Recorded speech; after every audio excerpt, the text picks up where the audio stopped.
Hello Amrish Puri जी। बोलो। आपने जो कीपैड वाले मोबाइल मंगाए थे ना, हाँ। वो आ गए हैं और उसके साथ में और 5-6 मॉडल छोटे छोटे लेके आ गया हूँ। तो आप जल्दी से आ जाइए। टेलीफोन कट कर और मेरा इंतजार कर। चलो भैया, वो आते हैं, तब तक मैं आपको कीपैड वाले छोटे छोटे मोबाइल दिखा देता हूँ।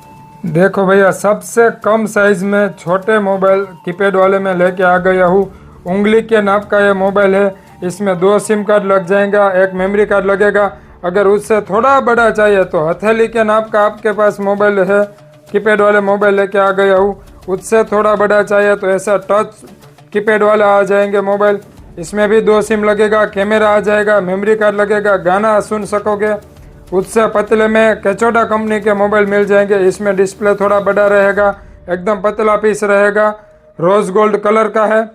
अगर उससे बड़े बड़े मोबाइल में चाहिए तो भी आपको कीपैड वाले मोबाइल 700, 800, 1000 रुपये तक के सब कीपैड वाले मोबाइल है। तो जल्दी से आ जाए जैसिया मोबाइल में।